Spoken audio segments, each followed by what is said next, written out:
Dando sequência ao que eu estava falando antes, eu tinha parado de falar sobre a violência. E eu queria falar um pouquinho agora sobre a ideia de que o homem oriental é pagão. Há uma situação muito curiosa aí, né? Dizer que os homens orientais são pagãos, né?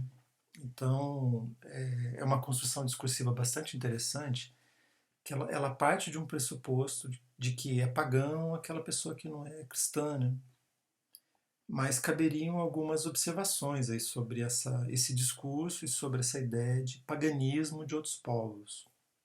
Eu não vou falar sobre povos africanos e também não vou falar sobre povos do Extremo Oriente que praticam outras religiões, como o budismo, shintoísmo, o brahmanismo e outras religiões. Eu vou falar dos povos médio-orientais.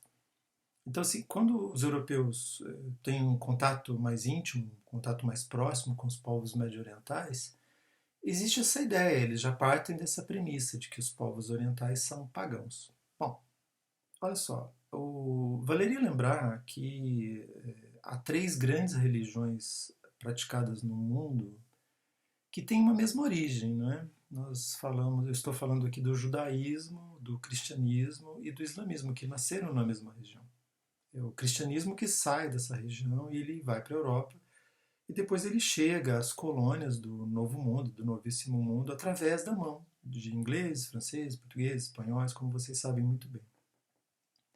Mas essas religiões, elas têm origem no mesmo lugar, né? São três grandes religiões que têm algumas características em comum, algumas místicas também em comum. Como eu já prometi a vocês, eu posso preparar uma aula inteira sobre essa divisão da religião e falando da base da mística dessas religiões, porque ela difere bastante entre essas três religiões que eu falei, e entre o budismo, o brahmanismo, o shintoísmo, etc., nós temos uma diferença aqui de premissa básica que vem lá de um tempo muito antigo. Mas o islamismo, o catolicismo, o cristianismo e o judaísmo vêm do mesmo lugar, vêm da mesma região. Mas falando sobre o paganismo dos povos médio-orientais, há outras ironias, há outras situações assim sobre as quais a gente deve pensar um pouco. Primeiro, quando eu digo que os povos árabes, turcos, berberes, armênios, enfim, são pagãos, eu me esqueço que o cristianismo ele também é professado na maior parte desses lugares. Eu vou dar alguns exemplos só para vocês terem uma ideia pouquinho melhor de como é essa divisão. Então nós temos o seguinte, olha, se você pensa na Igreja Católica Romana, só a Igreja Católica Romana, ou seja, só as igrejas que respondem ao Papa Romano, que hoje mora, né, na cidade do Vaticano, mora em Roma, né, fica na Itália, nós temos mais de 20. Então nós não temos um cristianismo cristão católico romano, nós temos mais de 20. Não sei se você sabe disso. Mas eu pediria que se você observasse, por exemplo, quando é rezada uma missa em Roma, no Natal, no Ano Novo, você tem alguns dignatários, né, assistindo essa missa que eles não são cristãos romanos como muitos de vocês são católicos romanos. Eles são católicos ligados a Roma, mas de uma outra tradição. Mas não são ortodoxos, tá? Eles são católicos, né? Católicos que respondem ao Papa Francisco. E se nós formos falar de outros cristianismos, nós vamos ter que falar das igrejas ortodoxas. Eu vou citar aqui algumas para vocês terem uma ideia de como isso é complexo. Nós temos uma igreja cristã ortodoxa etíope que professa algo muito específico. Ele inclusive usa uma escrita particular, que é a escrita etíope. Nós temos a igreja que é frequentada por um grupo muito pequeno, copta, que você vai encontrar, por exemplo, na cidade de Alexandria, no Egito. Você deve ter ouvido falar dessa igreja copta, porque recentemente, não muito tempo atrás, uma igreja foi invadida e alguém entrou e matou uma série de fiéis coptas dessa igreja. Nós temos a Igreja Ortodoxa grega, nós temos a Igreja Ortodoxa armênia, nós temos a Igreja Ortodoxa ucraniana, russa, etc. Então nós temos muitas igrejas ortodoxas e nem todas elas respondem ao mesmo patriarca. E isso é algo que, se você for estudar, ela vem de cisões que ocorreram fundamentalmente no período bizantino, que demorou 1000 anos, né? Então nós temos as igrejas cristãs e nós temos as igrejas ortodoxas. E nós temos as outras igrejas cristãs, que não são nem romanas, nem ortodoxas, que são as religiões evangélicas e depois as pentecostais e as neopentecostais. Elas são num número incalculável. Eu não saberia dizer quantas igrejas cristãs nós temos aí no mundo. E eu mentiria se eu dissesse para você que nesse lugar também não há igrejas protestantes, não há igrejas evangélicas. Então, assim, quando a gente fala que o mundo árabe é um mundo de pagãos, há um problema aí de falta de conhecimento mesmo dessa região. Tirando as religiões cristãs de lado, nós temos as religiões, o islamismo, que também não é um só, ele tem divisões, subdivisões, e ele também tem aproximações com outras fés que são professadas aqui e ali. Então nós não temos o mesmo islamismo no Irã, que é o mesmo islamismo professado no Catar, que é o mesmo islamismo professado na Argélia. Nós vamos ter diferenças. Eu não estou falando só de xiitas e sunitas, estou falando de diferenças culturais que ocorrem em qualquer parte do planeta. Como nós temos 1 bilhão e 500 milhões de seguidores do islamismo, obviamente nós vamos ter uma diferença e uma divisão também bastante grande, assim como nós temos no budismo. Você tem o budismo tibetano, o indiano, o budismo japonês, há um budismo totalmente diferente professado na China.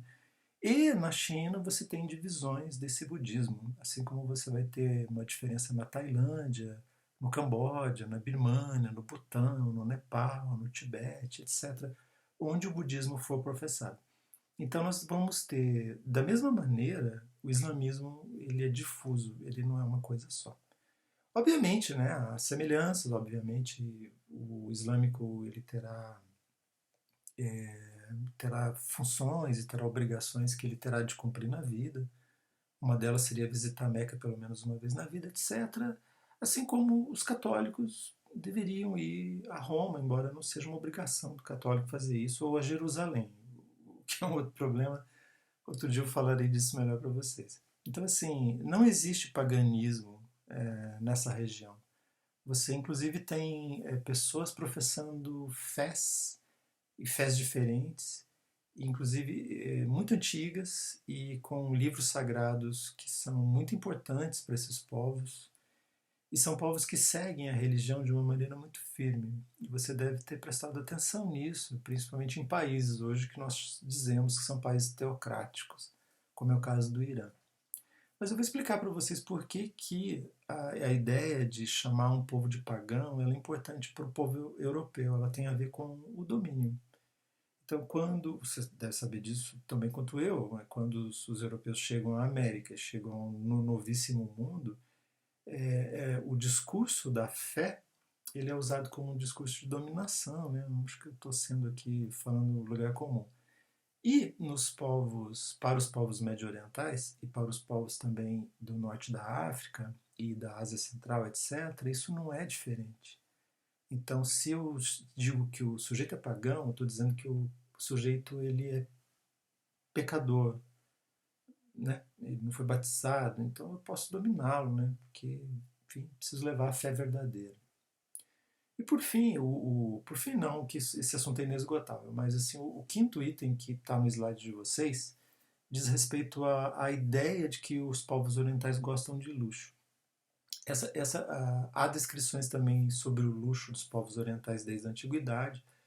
Você vai encontrar isso na Bíblia, você vai encontrar isso no Homero, você vai encontrar isso nos historiadores romanos, você vai encontrar isso durante a Idade Média, e você vai encontrar isso na época moderna, e você vai encontrar isso na época contemporânea, de como os povos orientais gostam de luxo. Então existe uma ideia de que o povo judeu gosta de ouro e dinheiro, e de que os árabes não são muito diferentes e que eles são grandes comerciantes, né, tanto um povo quanto o outro. Você vai ter assim a construção mental, discursiva, literária, etc. E depois teatro, cinema, de que as mulheres orientais também se vestem bem, usam ouro, não estou dizendo que isso é mentira. E você vai ter também outras construções. Mas eu queria explicar de onde vem essa ideia. Quando o comércio entre Europa e a Ásia, norte da África, ele se intensifica, o que os europeus vão procurar nessa região do planeta? Alguns materiais em particular. Né? Eu já comentei com vocês que o diamante, por exemplo, ele demorou séculos para conseguir uma lapidação. Então, outras pedras um pouquinho mais moles, um pouquinho menos raras, eram usadas na joalheria europeia. Mas a pérola foi muito importante durante séculos na Europa. E nós temos. Vou até dar um exemplo para vocês. Você deve conhecer uma tela do Vermeer, em que a moça. O nome da tela, inclusive, hoje é A Moça do Brinco de Pérola. Nós não sabemos se aquilo que ela usa na orelha é uma pérola ou é um vidro feito em Murano, mas ela ficou conhecida como a Moça do Brinco de Pérola. Inclusive, aquela moça usa um turbante ao modo turco, e não exatamente uma roupa da região dela, que seria os Países Baixos, onde hoje fica a Holanda e a Bélgica, por exemplo.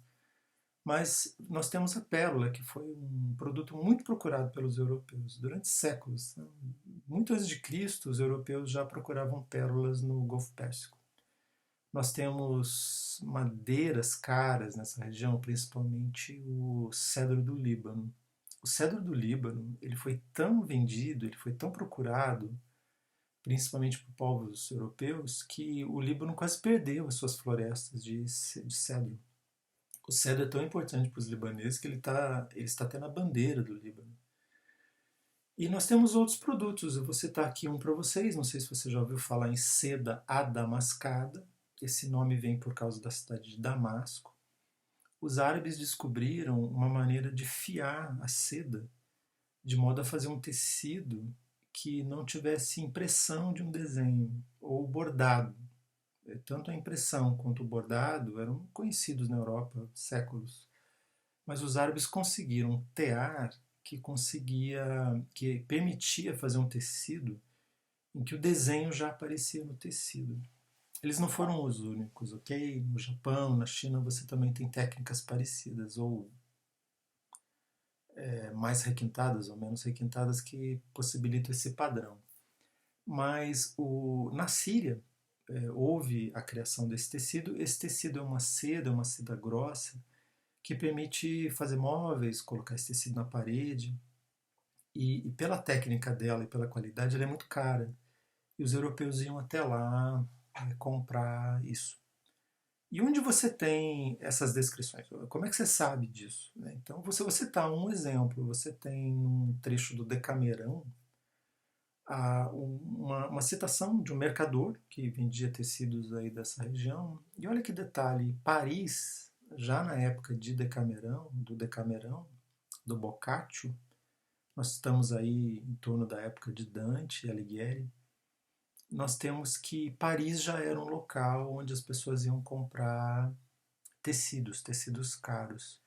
E um outro lugar na Europa também que vocês devem conhecer é a cidade de Bruges, ou Bruges, que fica nos Países Baixos, já citados agora há pouco, em que as pessoas também iam comprar não só tecidos e pérolas, mas âmbar, embora âmbar seja encontrado na Europa também, mas âmbar oriental, outras pedras preciosas que não há na Europa, e madeira, perfumes, etc. Então existe uma ideia de que o povo oriental ele gosta de luxo.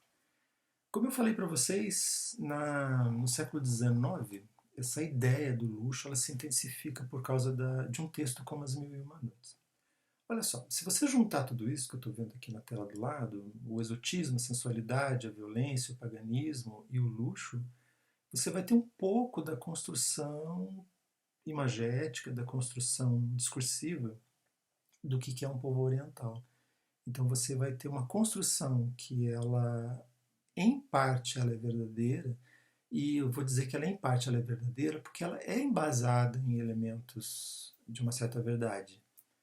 Quando você fala dos produtos, por exemplo, né? Quando você fala de uma tradição, mas essa construção toda junta, ela carrega algo assim bastante negativo, porque eu vou fazer o que com esse sujeito que é sensual, mas ele é perigoso. Né? Ele não, o problema não é ser pagão, o problema é ser violento.